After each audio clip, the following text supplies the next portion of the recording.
अम्मी, आपको इस वक्त वहां पर जाकर बात नहीं करनी चाहिए थी। मोमानी की तबीयत मजीद बिगड़ गई तो उनका रिकवर होना बहुत मुश्किल हो जाएगा।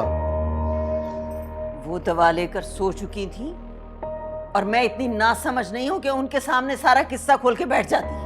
और राहीला को तो समझाने का कोई फायदा ही नहीं है, क्योंकि वो उन लोगों में से नहीं है जिन पर समझाने का असर होता हो। तुम्हारा क्या ख्याल है कि मैं राहीला को समझाने गई थी? तो फिर मैं नोमान को राहीला की मासूम सूरत के पीछे छुपी हुई घिनौनी सूरत दिखाने गई थी। अब तो उससे बात ही नहीं बन पा रही थी। तुम देखना, नोमान अब उसे एक लम्हा बर्दाश्त नहीं करेगा, रातों रात निकाल देगा घर से। अम्मी, यही तो मैं नहीं चाह रहा था ना। अगर मुझे उसको सजा देनी होती तो मैं ये सारी बातें खुद नुमान को बहुत पहले बता चुका होता। क्या मतलब है तुम्हारा? तुम अब भी चाहते हो कि राहीला की घटिया हरकतों को बर्दाश्त किया जाए? या अम्मी, समझने की कोशिश करें कि मोमानी जान मौत के मुंह से बची हैं। इस टाइप की टेंशन्स उनके लिए बहुत रिस्की हैं। वो सब जानती है। वो तो खुद बेचारी राहीला के अताब का शिकार हैं।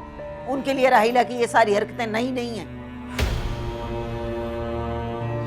बस दुआ करें कि बात आगे ना बढ़े। मैं नहीं चाहता कि मेरी वजह से किसी और का सुकून बर्बाद हो अम्मी। हाँ, दूसरे चाहे हमारी जिंदगी बर्बाद कर दे।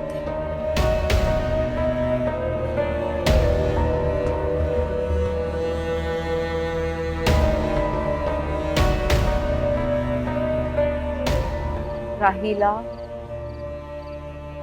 राहीला, रोना तो बंद करो। मैं कह रही हूँ ना कि अम्मी बात करेंगी भाई से। नुमान को ऐसा लगता है कि मैंने उसके साथ वफा नहीं की, बल्कि नुमान को ऐसा लगता है कि मैं अभी भी हातिम के बारे में सोचती हूँ, जबकि ऐसा नहीं है। लेकिन तुमने भी तो हद कर दी। मेरे साथ जो हुआ सो हुआ। तुम सुंबुल को तो बख्श देती। सोमिया, मेरा यकीन करो, मैं सुंबुल के पास नहीं गई थी उससे मिलने, बल्कि वो खुद मेरे पास आई थी। और उसने पूछा था तुम्हारे और हातिम के ताल्लुक के बारे में। मैंने ये नहीं बताया था कि वो तुमसे मोहब्बत करता है, क्योंकि मैं जानती हूँ कि ये बात अपने मुंह से नहीं निकाल सकती। और वो तस्वीरें शीरी को भेजते वक्त तुम्हें जरा एहसास नहीं हुआ कि तुम कितना बड़ा बुहतान लगा रही हो मुझ पर?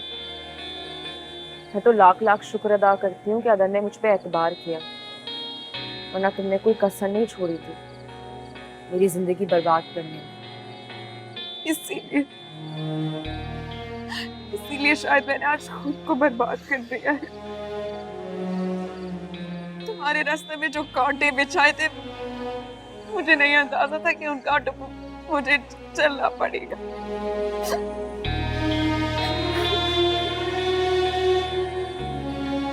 महिला, अगर इंसान समझ जाए जो उसको मिल गया है उसको नसीब करे, तो इंसान अल्लाह के दिए पर सब्र कर लेता। बस यही गलती हो गई मुझसे, लेकिन नुमान से मुझे कोई शिकवा नहीं। नुमान मुझसे बहुत प्यार करती, इतना प्यार कि शायद ही कोई और मुझसे कर सकता है।